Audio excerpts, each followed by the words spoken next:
Groundwater is water beneath the surface of the earth.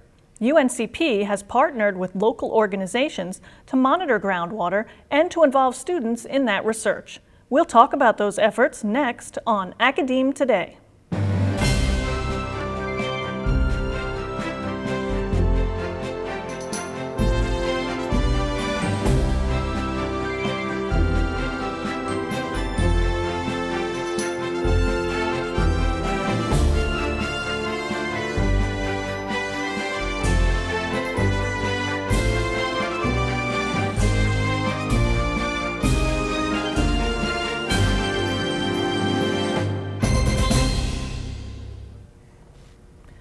Thanks for tuning in. Today we're talking about drilling and monitoring wells to gauge groundwater levels in Robeson County. With me to talk about UNCP's role in all this is Dr. Daren Nelson of the Department of Geology and Geography and Mr. Myron Neville, Director of Robeson County Public Utilities. Welcome to the TV studio and thanks for being on the show today. Thank you. Thank you very much. Now, I don't know much about groundwater, but I do know the Earth's groundwater layer makes up about 30% of the world's fresh water supply, is that right? And it's critical to communities for municipal water supplies and for farmland irrigation. Am I in the right ballpark here? Yes, you're doing great. Okay, good. So, Dr. Nelson, what is groundwater monitoring? So groundwater monitoring is a way for us to assess how much water is being used in the county. By measuring water levels, or actually looking at how the water level of our aquifer is changing over time, we can see how different users are using that water and then see if we are going to have higher capacities or higher capacity users taking too much water, therefore impacting other water users over time. So it's really to help us to understand what the water levels have been doing in the past and to be able to predict in the future what we potentially need in the system. Now, you use the term aquifer, and I think that's a layer of sand and rock where the water is trapped? An aquifer is basically a sand layer or any other layer where water can actually transmit through. For our local aquifer, the one that we use here for our drinking water is what we call the Black Creek Aquifer. Most of that water gets recharged up in Moore County. It goes down through Moore County, flows under the surface, and then we extract it here about anywhere from 60 to 70 feet or even further down beneath our feet here. And I read that the coastal plain area of North Carolina does get most of its water supply from this subsurface kind of water. So areas, for example, in the Piedmont and in the Appalachian region, they get about anywhere from 75 to 90% of their water from surface waters, and then they treat it from there for their public water supply. Here in the coastal plain, it's the opposite for us, where we get the vast majority of our water from the actual underground systems or groundwater, from the aquifers, and for our local region, it's the Black Creek Aquifer. And those levels have been declining without recharge for about 100 years. Yes? Well, they've been declining in some parts of the state. Other places they've been going up and down. There's some of the regions in the state have had to put underneath some moratoriums in a sense, or they've had to monitor it a little bit more because they have some pretty extensive water usage in those regions. And so what we're doing here in the county is really to get a head start of that. And we don't have to do that yet, but the hope is that if we can start monitoring that for long term in our region, that in the future we can actually better understand how the water levels are going to change as we continue to use more and more water.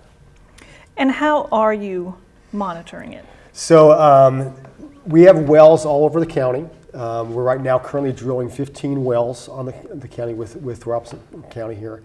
But we also have 9 wells here on campus. Some of those wells are actually irrigation wells that we actually go out and monitor. The students go out and monitor them once a week here on campus. And then just this year we've partnered with a groundwater drilling company who donated 3 wells, which is a pretty big donation actually, to the campus. 1 irrigation well and 2 monitoring wells, where we can actually monitor the water levels here on campus and teach the students how to actually the methodology, how to do that, and also to something that we call pump test, where we pump water out and actually then monitor how the aquifer reacts to that pumping.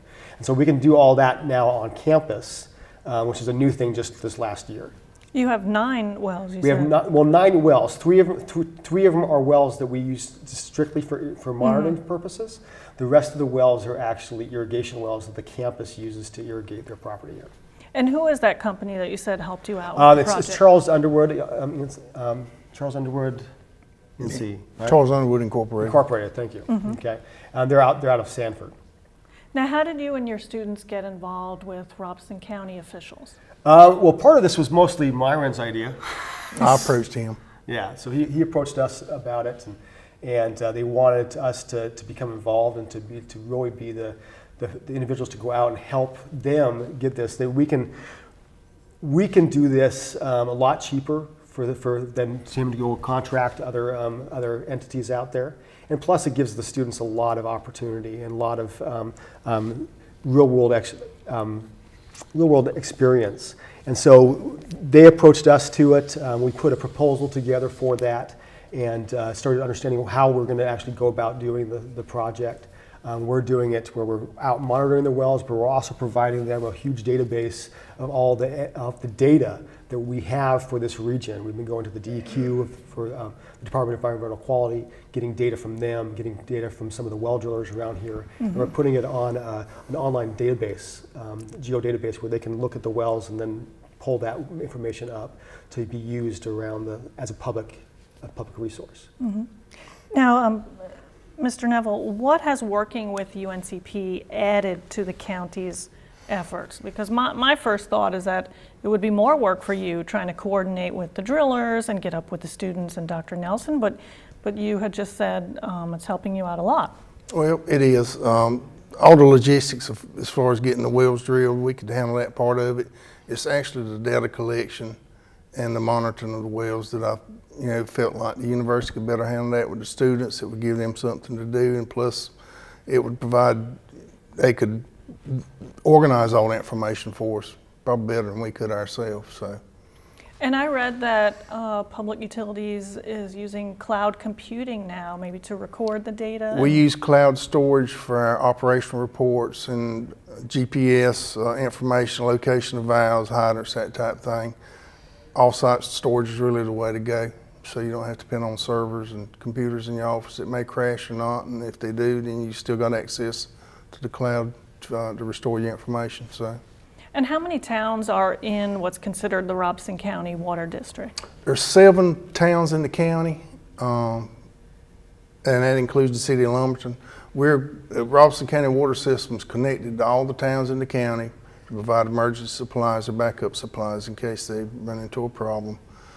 We have about 70,000 customers of our own that we serve. We treat 15 to 17 million gallons a day. So that's a lot of water being pumped out of the ground. So that on top of the irrigation wells that farmers are using, I've got to thinking we need to go ahead and start looking at this stuff to try to keep an eye on it.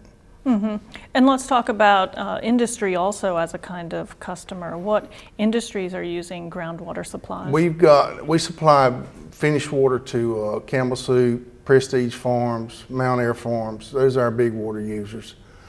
Sanderson Farms, they just recently located in the county. They drilled their own wells. We don't supply them, but they're pumping out of the same aquifer we are, so we're all in it together. So all forms of agriculture, because you mentioned farming first, but then also livestock and the processing of livestock into meat. Well, when the irrigation wells, it's probably been 7, 8 years ago, they really took off and started putting a lot of irrigation wells in. I was concerned about how they would impact our pumping of our wells and the capacity of our wells, and but it turned out, irrigation wells only use certain months out of the year. They don't use them every day like we do. So it ended up not impacting our production as much as I anticipated. I really didn't know. That's what we wanted to see. So. And how does the county fare during times of drought? We have not ever been impacted much, any at all, to tell the truth. We've been in business since 1981, and we've never had any impact as far as wells drying up.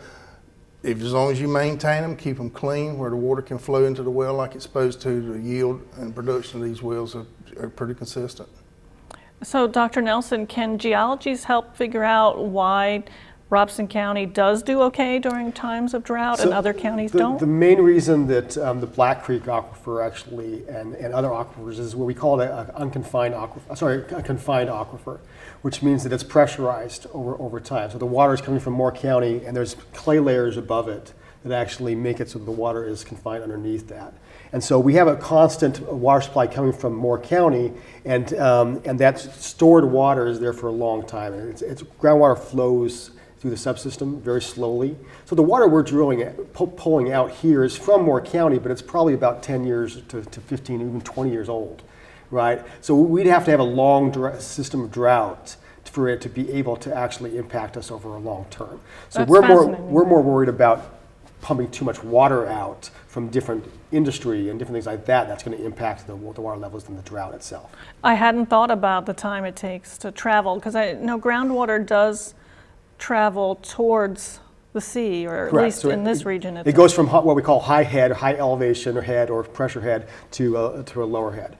Our aquifers around here are often what we call confined, which means that if we were to drill a hole into the aquifer itself, the water would actually go up the hole, right? It would go up, basically upstream, because it's pressurized.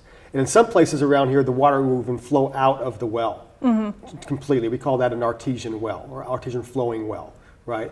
And so there are some places right around the river especially where you can actually see if the pressure's high that year, the water will flow out of the well naturally.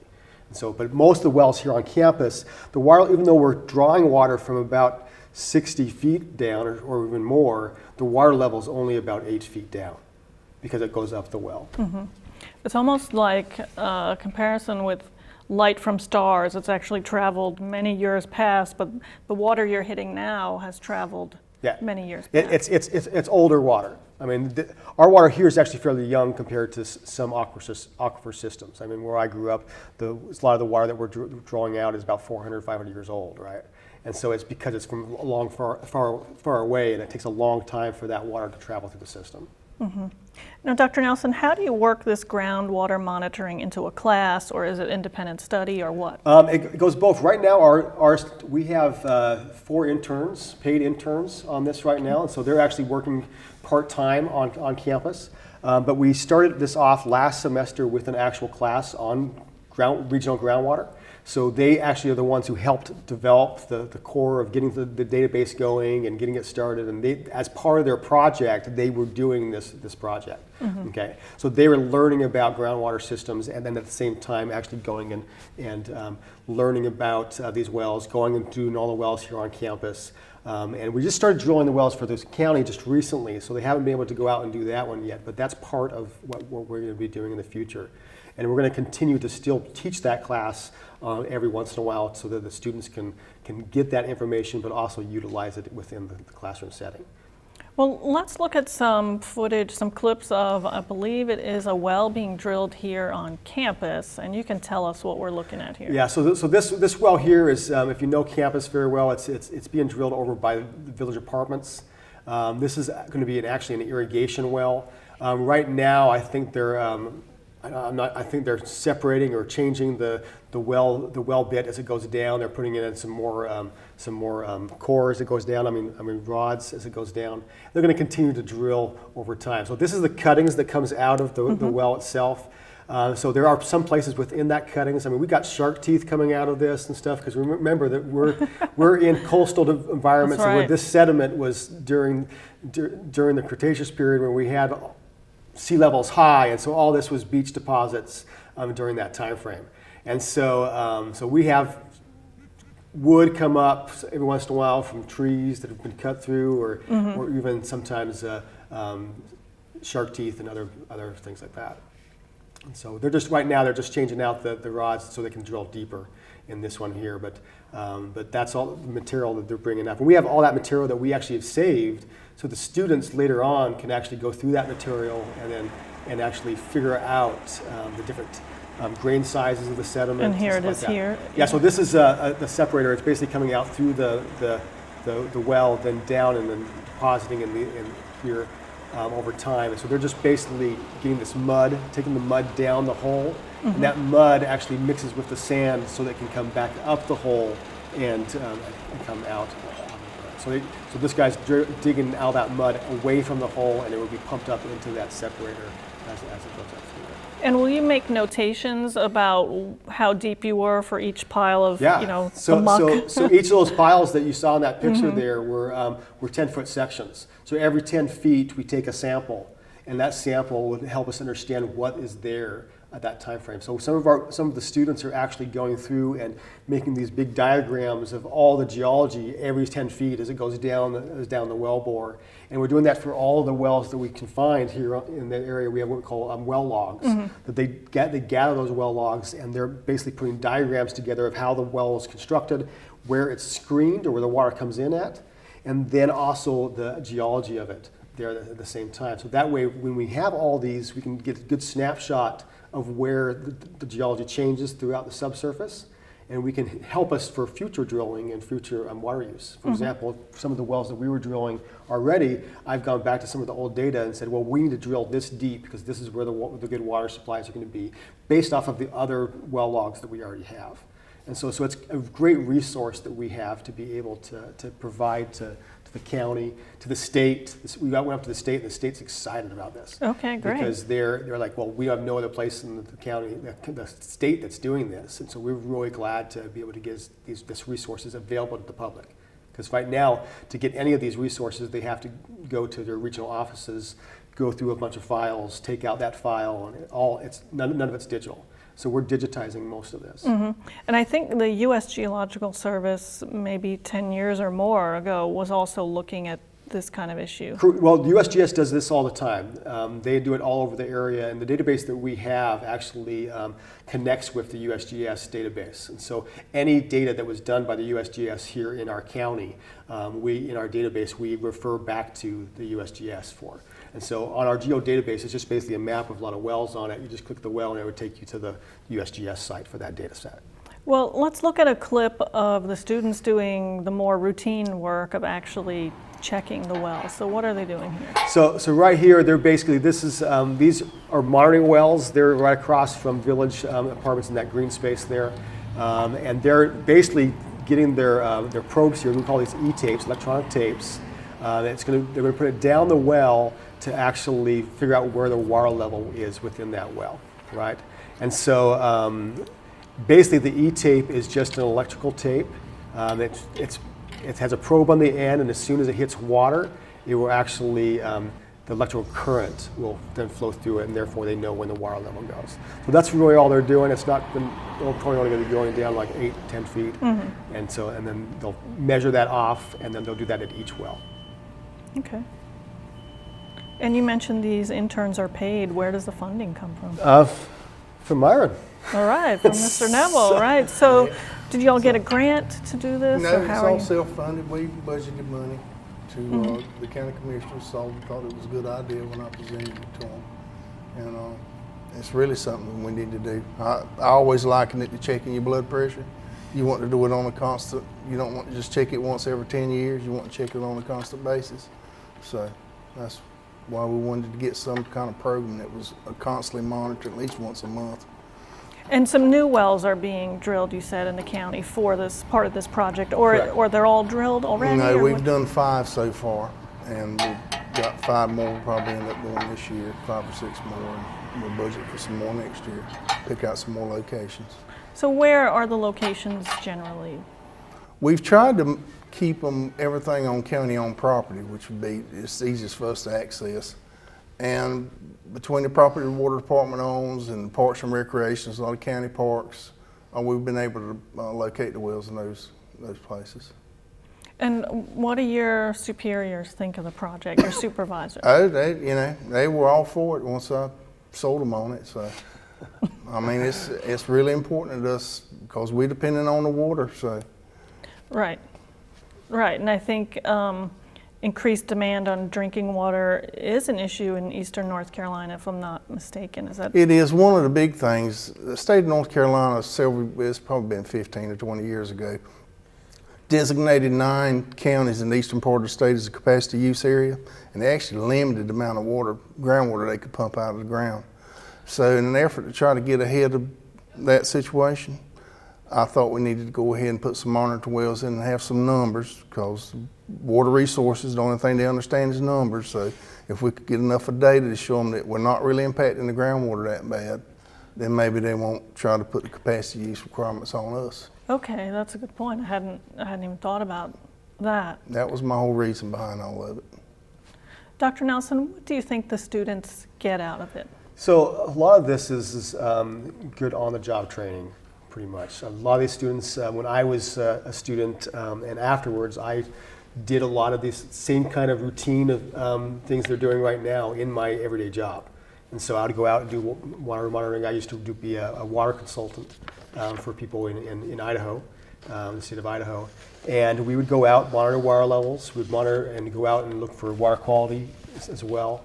But they're going to, if they go into the groundwater industry or the consulting industry, in any environmental consulting industry, they're going to have to deal with groundwater. And with underground storage tanks for like at gas stations or anything, they're going to have to figure out how that water flows through the ground and how it impacts our lives. So if they can understand the system of what an aquifer is and how to extract that data, extract that water, and then to be able to look at how the water flows through the ground, it's going to help them in their future careers.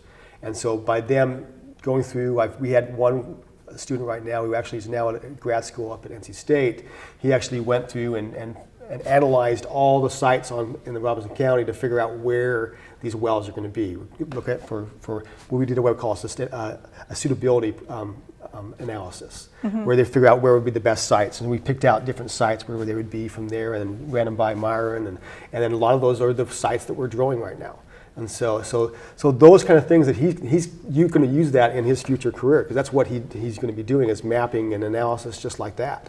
So that's going to be helpful for him over the long term, and hopefully the students here will also get those same kind of opportunities. Mr. Neville, do you think geology students have a career path in utilities? I do, especially on the engineering side of it, designing wells and production of wells and all that type of thing. I really do. So they might contact you when they well, I don't know if we would hire them, but engineering, they could probably get jobs at the engineering firms fairly easy. So how did you get into utilities and water in particular? I actually graduated from East Carolina in 1981, and the water department was just getting organized, and I was one of the first employees that was hired. I started in operations and was in operations for 30 years. The last couple of years I've been public utilities director. I got moved on up, so that's how I got into it. And how do you like working with the students or working with UNCP? Well, with Dr. Nelson, I've interacted most with Dr. Nelson so far. I just think it's a good idea. The whole thing, the way they were going to be able to compile the data for us and organize it in an orderly fashion, I just thought it was great. So that's why I approached him about it. Good. And Dr. Nelson, what other kinds of geology outreach do you think UNCP could be doing with the county? Oh, with the county? I know right now we actually go out to do other kinds of things. We have, a couple years ago, they did a similar project to this with all the schools in the area, where they drilled very shallow groundwater wells, and so they could teach elementary kids and also high school students what an aquifer is and how to access it and stuff like that. So we actually drilled very shallow wells on most of the high schools here in Robeson County. That was probably about 6-7 years ago. And so, but other than that, besides groundwater, we actually have on occasion go out to schools to teach them about geology. For example, tomorrow, this is up in Cumberland County, but tomorrow I get to go to teach 7 middle school classes about geology and what geology is all about, right? So we do outreaches like that, but research-wise, this is probably one of the most significant ones we've done so far with the county. Were the monitoring wells impacted by Hurricane Matthew at all? Because you said you had wells, shallow ones at the high schools, and Yeah, those ones we don't use very much anymore. They were kind of gifted to the high schools themselves to actually do it. So we don't really monitor those at all anymore. It's the schools themselves actually use those. So that was part of not my project. There was a project with Dr. Farley here on campus and another faculty member who's now gone. But they actually donated those wells to the schools themselves to be able to use and for teaching purposes. So I don't think they got impacted terribly much by Hurricane Matthew. I know the one that we had on here on campus got buried by a parking lot. I see. Okay. They didn't know it was there and kind of put it over. But other than that, we didn't have any issues. Not hurricane related. Not hurricane related at all. But that is an issue. The wells that we put here on campus, we made sure that they were in areas that actually were not as flood control problem, because if the water level goes too high, they can actually go into the aquifer itself. And so you don't want to have potential contamination points into the aquifer. And so we made sure that if you saw on the video there, the actual casing is a couple feet off the ground. And so if the water levels were to go up, they wouldn't flow back down into the wells and to contaminate those. Because that's a worry that you have to have, because people can potentially, if they can access these sites, they could put stuff down into the groundwater system. So we have to lock them up and make sure that people can't access it. What do you guys think the public should know about groundwater in terms of groundwater levels and decline and quality? To tell you the truth, the general public really depends on us to do everything. So when that water comes out of the tap, they usually don't think about it unless they got a high water bill or rusty water or something like that. So they're really depending on us to make all the smart decisions, to make sure it's safe to drink.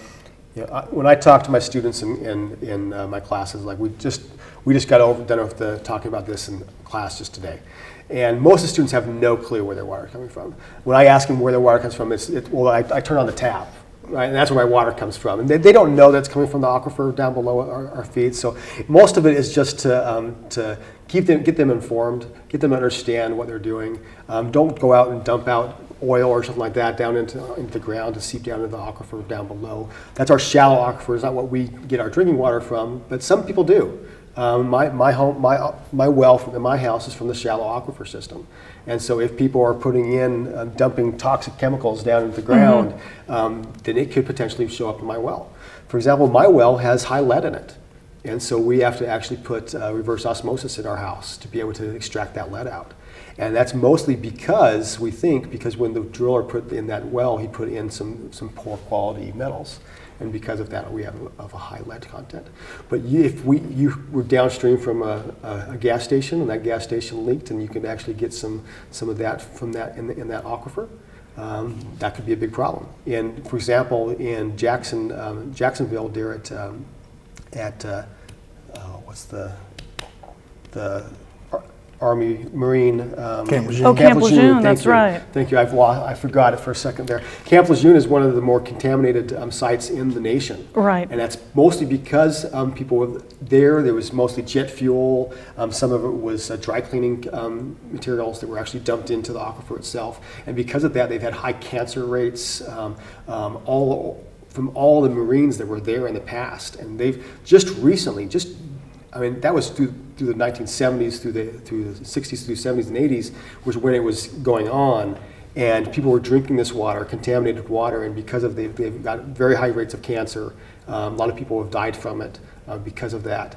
And so just recently, they've got laws passed where people are getting actually compensation for that. But it's something that, because it's in the subsurface, it's hard for us to monitor. It's hard for something for us to figure out where it's actually coming from over long term. And so it's something that's important, especially quality issues are important, to be able to understand that the consumers need to know where their water is coming from and where it is. Like up in Robeson County, Cumberland County, most of their water is coming from the river, and a lot of students don't even know that. It's coming from the Cape Fear. Thank you for that great information. Great hands opportunities for students at Pembroke that have practical relevance locally. Thanks to Dr. Daren Nelson from the UNCP Department of Geology and Mr. Myron Neville from Robeson County's Public Utilities Department for being my guests today.